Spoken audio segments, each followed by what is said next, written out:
Hello, Bacho. Let's see this question. The question says opening champagne. In the bottle of champagne, the pocket of gas, primarily carbon dioxide, between the liquid and the cork is at present pressure at Pi is equal to 4 atmosphere. When the cork is pulled from the bottle, the gas undergoes an adiabatic expansion until its pressure matches the ambient air pressure of 1 atmosphere. Assume that the ratio of the molar specific heats is gamma is equal to 4 by 3. If the gas has initial temperature Ti is equal to 5 degrees Celsius, what is its temperature at the end of the adiabatic expansion? तो हमारे पास एक champagne की बोतल है, मान लो इस तरह की, एंड उसको ओपन किया जाता है। तो यहाँ पर शुरुआत में उस पर एक कॉर्क लगा हुआ होता है, ऐसे, जिससे कि अंदर की जो गैस होती है कार्बन डाइऑक्साइड की मेनली, वो बाहर निकल जाए। तो शुरुआत में जब यहाँ पर मान लो कि ये अंदर कोई लिक्विड भरा हुआ था,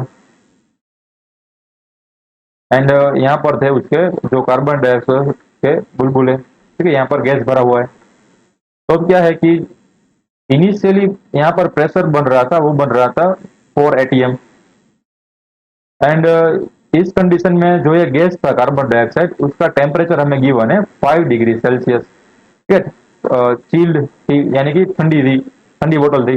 5 डिग्री सेल्सियस को हम केल्विन में लिखे तो क्या आएगा, 5 प्लस 273, यानी कि 278 केल्विन पे ये बोतल रखी हुई थी। अब किसी ने आकर इसका जो कोर्क था वो बाहर निकल दिया, ठीक है, बाहर निकल दिया। तो जिससे कि क्या हुआ कि जो अंदर की गैस है वो धीरे धीरे अब बाहर निकलने लगी। अब जो ये प्रोसेस है ना बाहर निकलने की, वो हमें गिवन है एडियाबेटिक एक्सपांशन। एडियाबेटिक एक्सपांशन यानी कि net loss of heat is equal to zero. कोई हीट का जो एक्सचेंज हो रहा है वो नहीं हो रहा है, जीरो हो रहा है, यानी कि kind of ideal condition given है, ठीक है। ऐसा कुछ होता नहीं है बट हो रहा है, ये एडियाबेटिक एक्सपांशन हो रहा है। यानी कि जो ये गैस है वो अब क्या करेगा, हवा में मान लो ये जो एयर थी, ये एयर मोलिक्यूल्स है, उसके साथ अब घुलना चालू कर देगी, ठीक है, मिक्स होना स्टार्ट कर देगी। अब जो एयर पार्टिकल होते हैं उसका जो प्रेशर होता है वो क्या होता है, वो होता है हमारा 1 एटमॉस्फेयर। तो अब क्या होगा कि जब तक ये जो अंदर की गैस है वो एयर पार्टिकल के गैस का प्रेशर सेम ना हो जाए तब तक ये बाहर निकलेगी, ठीक है। तो यहाँ पर ही गिवन है कि until its pressure matches the ambient pressure of 1 atmosphere। ये प्रोसेस तब तक चालू रहेगी जब तक दोनों का प्रेशर सेम ना हो जाए, ये एयर का एंड बोतल के अंदर कार्बन डाइऑक्साइड का। तो हमारा जो पी फाइनल होगा, यानी कि प्रेशर इन बोतल में फाइनल प्रेशर कितना होगा, तो फाइनल प्रेशर होगा 1 एटमॉस्फेयर, ठीक है, क्योंकि हवा का प्रेशर एंड जो बोतल का प्रेशर सेम ना हो जाए तब तक ये प्रोसेस चलेगी। तो जो फाइनल प्रेशर होगा वो होगा 1 एटमॉस्फेयर। तो यहाँ पर मैं लिख देता हूँ पी फाइनल, यहाँ पर गैस का P final is equal to 1 atmosphere. तो जब ये कंडीशन अचीव हो कि ये जो प्रेशर है वो 1 एटमॉस्फेयर अचीव हो, तब का टेम्परेचर कितना होगा, यानी कि टी फाइनल कितना होगा, वो हमारा क्वेश्चन है। शुरुआत का टेम्परेचर था हमारे पास 278 केल्विन, फाइनल का टेम्परेचर में फाइंड करना है। तो ये दिखने में थोड़ा बहुत बड़ा क्वेश्चन है, आंसर उतना ही स्वीट एंड शॉर्ट है और बहुत इजी है। तो हम इस प्रॉब्लम में जो की कॉन्सेप्ट यूज करने वाले हैं, की कॉन्सेप्ट, वो देखो अब इस सिचुएशन में आपको एक माइंड में आ जाना चाहिए कि कौन सा वाला कॉन्सेप्ट यहाँ पर लगना चाहिए आपको। पहले तो ये जो हिंट गिवन है वो आपको देखनी पड़ेगी। हिंट क्या है, देखो एडियाबेटिक एक्सपांशन, तो यहाँ पर कॉन्सेप्ट कौन सा लगेगा, एडियाबेटिक एक्सपांशन का गैस लो, ठीक है। यहाँ पर लिखता हूँ गैस लो, गैस लो in adiabatic expansion, adiabatic expansion क्या होता है, PV raise to gamma is equal to constant, ठीक है।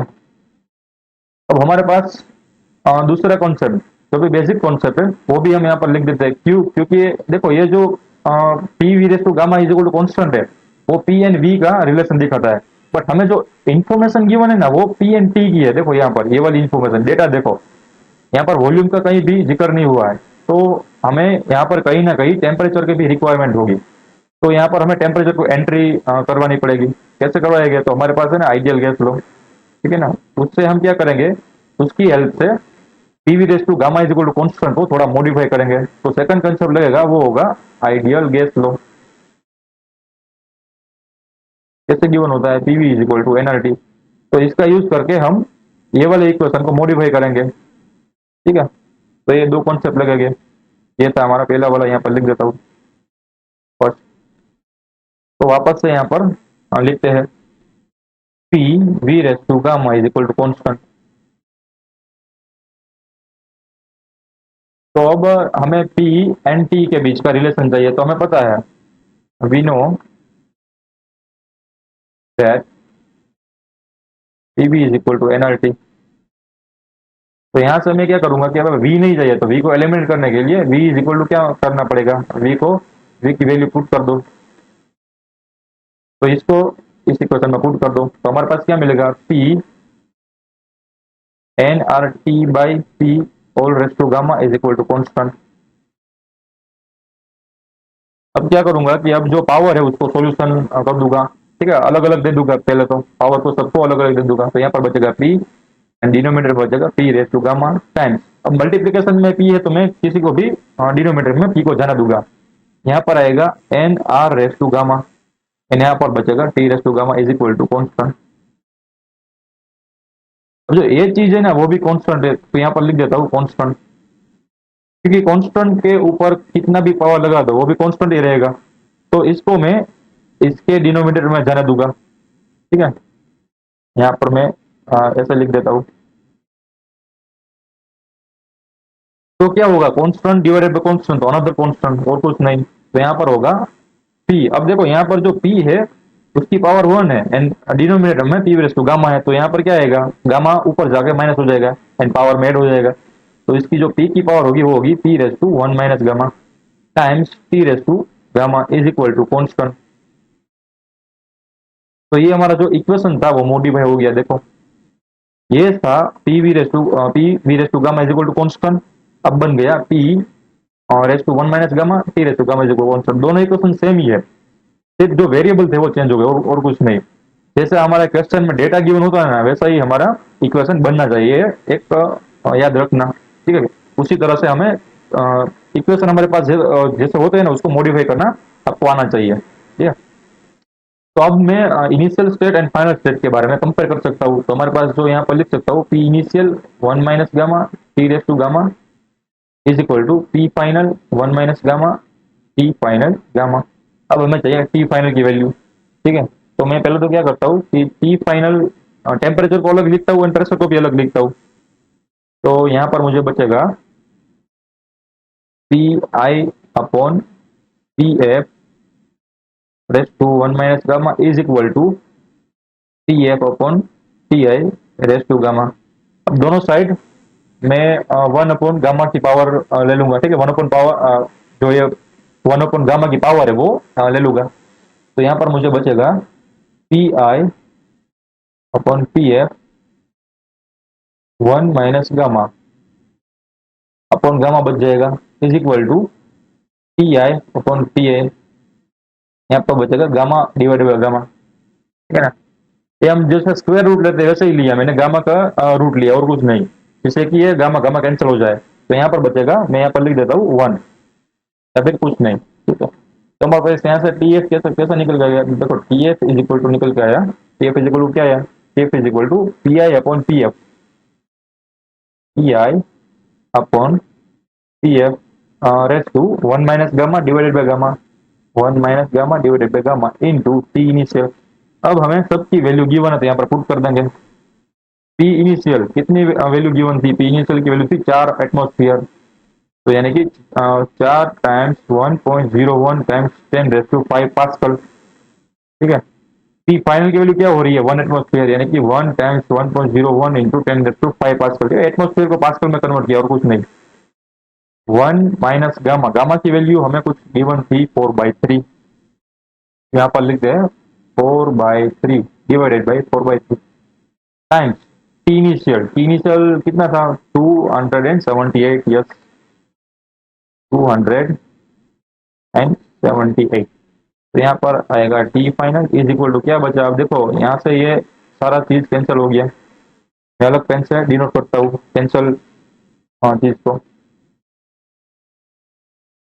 ठीक है।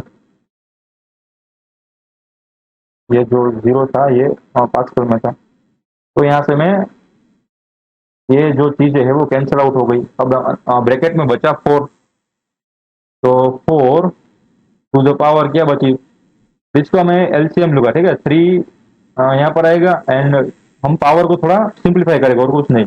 ये 3 से 3 कैंसिल भी हो जाएगा लास्ट में, बट यहाँ पर ऊपर बचेगा, वो बचेगा -1/3 डिवाइडेड बाई 4/3। 3 से 3 कैंसिल हो गया वापस से, तो यहाँ पर बचा अब -1/4, ठीक है। जो पावर का जो आप सिंप्लीफिकेशन करोगे तो आएगा -1/4 टाइम्स 278। तो हमें निकालना है अब फोर्थ का -1/4 रूट, ठीक है। जो फोर्थ का -1/4 रूट, तो आपके पास आएगा 0.7। 0.7 टाइम्स 278 करोगे तो आंसर आएगा 196, ठीक है। इसका जो सॉल्यूशन निकालोगे तो आप आएगा 196.57 केल्विन। अब इसको सेल्सियस में कैसे कन्वर्ट करें, तो माइनस में 273 को इसमें से घटा लो, ये इसमें से 270 को सब्सट्रैक्ट कर दो, तो हमारे पास क्या है यार, हमारे पास आएगी वैल्यू आएगी -76.42 डिग्री सेल्सियस। तो the final answer of the question is -76.42 degree Celsius. That is the temperature of the same pen after pull up the port. I hope you understood it well. Best of luck.